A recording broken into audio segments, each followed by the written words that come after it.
3 জন ছাত্র উপদেষ্টা ছাত্রদের কোটায়, এখানে ছাত্র উপদেষ্টা হিসেবে সেখানে ছাত্রদের ভয়েস হয়ে মন্ত্রী পরিষদে গিয়েছিল, উপদেষ্টা পরিষদে গিয়েছিল। তাদের দায়িত্বটা ছিল, বেসিক দায়িত্ব ছিল যারা জুলাইয়ে গণহত্যা সংগঠিত করেছে তাদের বিচারটা নিশ্চিত করা, আহত পঙ্গুত্ব বরণকারী তাদের সেবা বা চিকিৎসার ব্যবস্থাগুলো করা। এই কাজগুলো তারা না করে রেফারেন্ডাম করা ছিল তাদের মৌলিক দায়িত্ব, সংস্কার করা ছিল তাদের মৌলিক দায়িত্ব।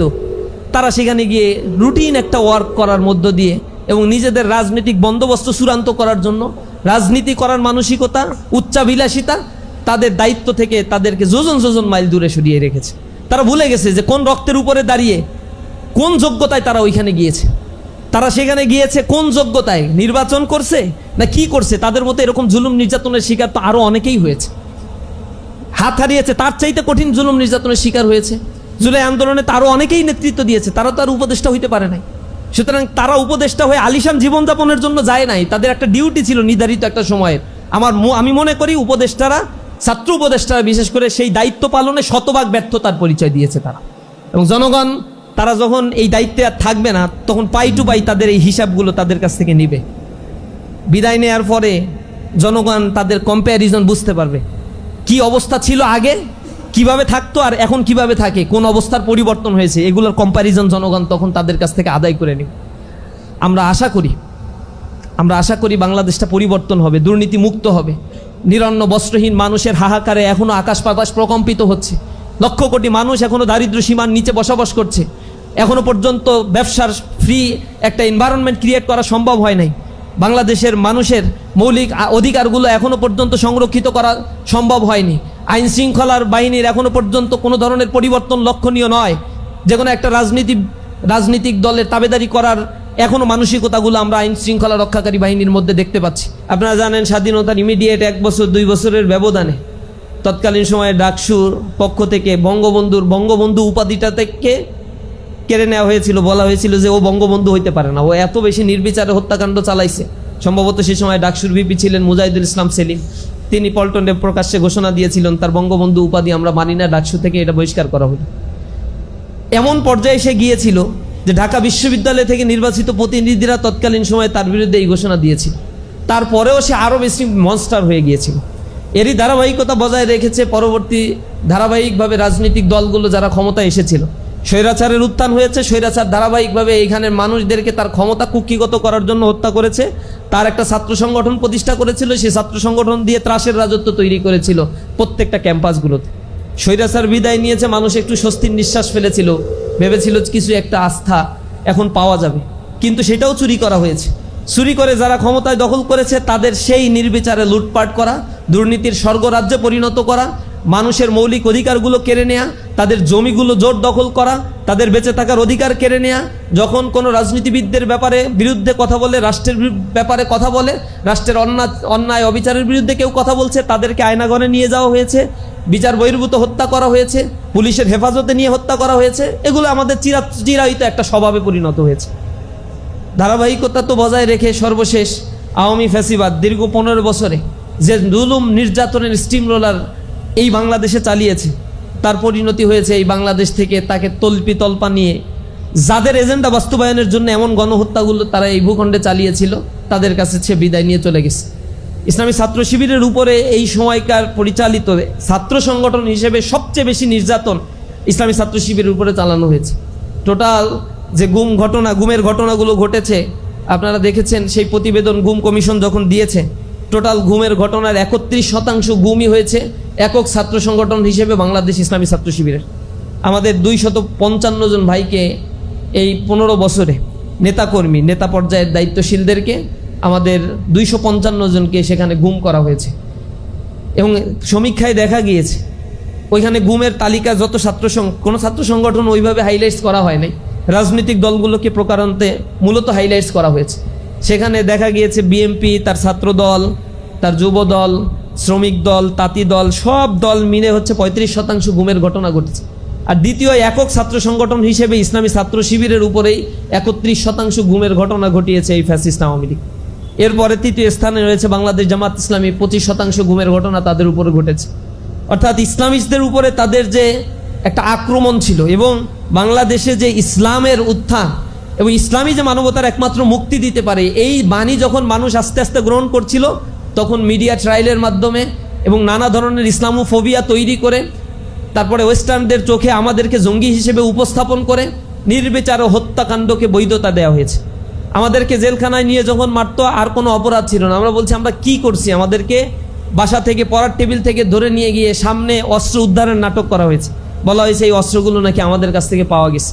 এরপরে নীলক্ষেত থেকে, এরপরে বাংলা বাজার থেকে বই কিনে নিয়ে যায়, তাফিমুল কোরআন, তারপরে হচ্ছে অধ্যাপক গোলাম আজম স্যারের বই, অন্যদেরকে ইসলাম নামাজ শিক্ষার বইগুলো কিনে নিয়ে যে, জীবন্ত নামাজ, এইসব বই কিনে নিয়ে গিয়ে আমাদের সামনে দিত। কোরআন, নামাজের বই, হাদিসের বই, এরপরে বিভিন্ন ইতিহাসের বইগুলো সামনে দিয়ে বলতে এগুলো জঙ্গি বই।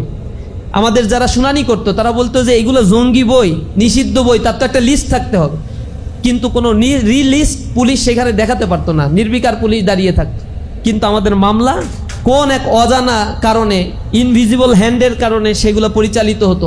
আমাদের রিমান্ড মঞ্জুর করা হতো 15 দিন 20 দিন করে, ডান্ডাবেরি পরিয়ে আমাদেরকে রিমান্ডে নিয়ে অকথ্য নির্যাতন করা হয়েছে। আমরা বলছি আমাদের অপরাধ থেকে, আপনারাই তো মিথ্যাচার করছেন, পড়ার টেবিল থেকে আমাদেরকে ধরে নিয়ে আসছেন, আমাদের অপরাধ কি? বলছে তোমরা ছাত্র শিবির করো না? হ্যাঁ করি, এইটাই হচ্ছে আমাদের অপরাধ, আর কোনো অপরাধ আমাদের নাই। আমাদের সেটা মনে পড়ে যে রাসূলের সময় এমনটাই বলা হতো। আল্লাহ রাব্বুল আলামিন কোরআন শরীফের ভিতরে এটা বলছেন, ওমা নাকামু মিনহুম ইল্লা আইয়ুমিনু বিল্লাহিল আজিজিল হামিদ। তাদের আর কোনো দোষ ছিল না, দোষ ছিল একটাই, তারা শুধু আল্লাহর দ্বীনের দিকে মানুষদেরকে আহ্বান জানাতো। এটা ছাড়া আর কোনোই দোষ তাদের ভিতরে ছিল না। এখন এই দোষটাই হচ্ছে মৌলিক দোষ হিসেবে আইডেন্টিফাই করা হয়েছে। বলা হচ্ছে ছাত্র শিবির করিস, এইটাই হচ্ছে তোদের মূল দোষ। রাত 3টায় নিয়ে গিয়ে আমাদের নির্যাতন করা হচ্ছে। দোষটা কি আমার? দোষ কিছু না। শিবির করিস না? হ্যাঁ শিবির করি, ওইটাই হচ্ছে দোষ। তো ছাত্র শিবির করা আমাদের জন্য এমন দোষের পরিণত করা হয়েছে।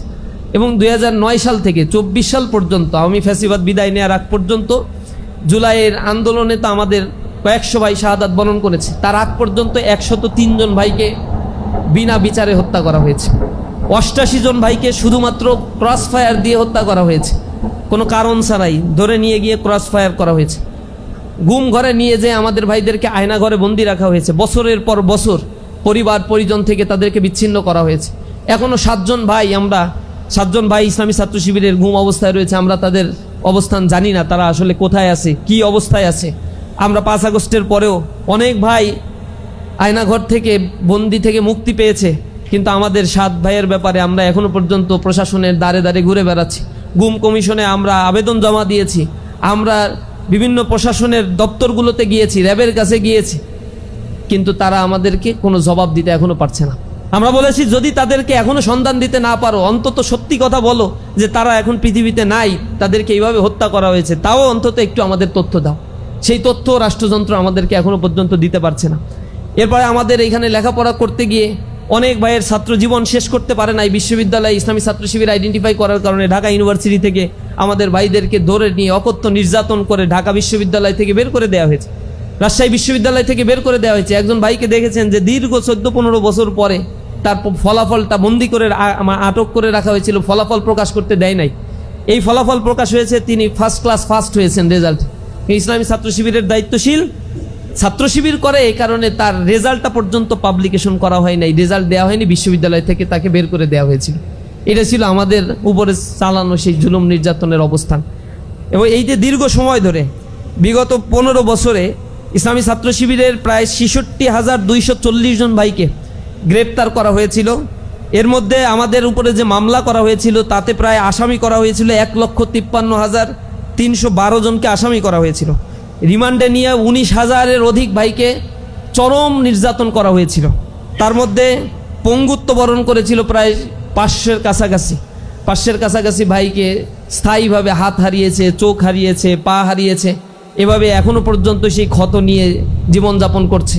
আমাদের 2 জন শাখার দায়িত্বশীল, জয়পুরহাটের সভাপতি সেক্রেটারি কেন্দ্রে আসছে রিপোর্ট জমা দিতে, কেন্দ্রের বার্ষিক রিপোর্ট। তাদেরকে বাস থেকে নামিয়ে নিয়ে গিয়ে 2 জনেরই গুলি করছে, পরবর্তীতে তাদের পা কেটে ফেলা হয়েছে, 2 জনে স্থায়ীভাবে পঙ্গু হয়ে আসে। এভাবে ক্ষত বয়ে বেড়াচ্ছে আমাদের ভাইয়েরা দিনের পর দিন। আমাদের ভাইদেরকে যখন গ্রেপ্তার করা হতো, সাতক্ষীরার আমাদের একজন শহীদ এমন হয়েছে বাড়িতে যেতে পারে না 4-5 বছর ধরে।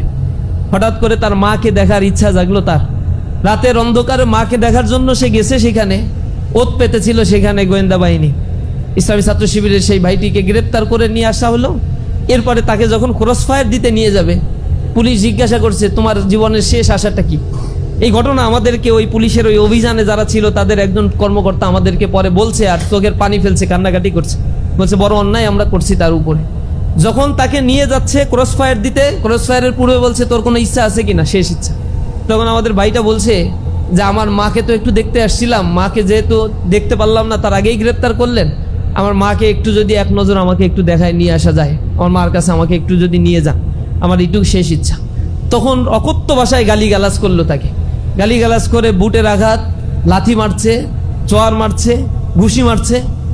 আহত অবস্থায় পরে আবার বলছে আর কোনো ইচ্ছা থাকলে বল, তোর মার কাছে নিয়ে যায়, আর পুলিশ সব তথ্য খবর সবাই জেনে যাক, নিউজ হোক। এটা হচ্ছে তোর দুষ্ট পরিকল্পনা। এটা নাকি আমাদের ভাইয়ের দুষ্ট পরিকল্পনা ছিল। এরপরে বলছে যে আমার আর কোনো চাহিদা নাই, পকেটে আমাদের মাসে কিছু পত্রিকা আছে, কিশোর কণ্ঠ পত্রিকা, ছাত্র সংবাদ, এরকম কিছু পত্রিকা আমাদেরকে বিক্রি করতে হয়। এই টাকাগুলো আবার বাইতুল মালে আমাদের জমা দিতে হয়, কারণ এই পত্রিকা বিক্রি করি আর পরের মাসের পত্রিকা আবার প্রিন্ট দিতে হয় সেই টাকা দিয়ে। তো সেই ভাইয়ের পকেটে 300 সামথিং টাকা ছিল। সে টাকাটা বের করে বলছে যে এই টাকাটা তো হচ্ছে আমার পত্রিকা বিক্রির টাকা, দায়িত্বশীলদের কাছে এই টাকাটা দয়া করে একটু পৌঁছে দিয়েন, আর কোনো কথা আমার নাই। এরপরে তাকে গালিগালাজ করে ওই টাকাটা নিয়ে তাকে হত্যা করা হয়েছে। পরবর্তীতে এক পুলিশ কর্মকর্তা এগুলো বলছে আর চোখের পানি ফেলছে যে আপনাদের ভাইরা ছিল এরকম। আমাদের দোষটা হচ্ছে ছাত্র শিবির করি, এই কারণে আমাদেরকে ক্রস ফায়ার দিতে হবে, মেরে ফেলতে হবে। ঝিনাইদহে আমাদের 2 জন শহর সভাপতিকে হত্যা করা হয়েছে, কেন্দ্র থেকে ধরে নিয়ে গেছে ঢাকা থেকে টানা। এবং এত বেশি হত্যাযজ্ঞ ঝিনাইদহ সাতক্ষীরাগুলোতে চালানো হয়েছে, বগুড়ায় চালানো হয়েছে, এগুলো বর্ণনাতীত। এভাবে মানবাধিকার লঙ্ঘন করে দীর্ঘ সময় ধরে আওয়ামী ফ্যাসিবাদ তাদের জন্য যাদেরকে থ্রেট মনে করে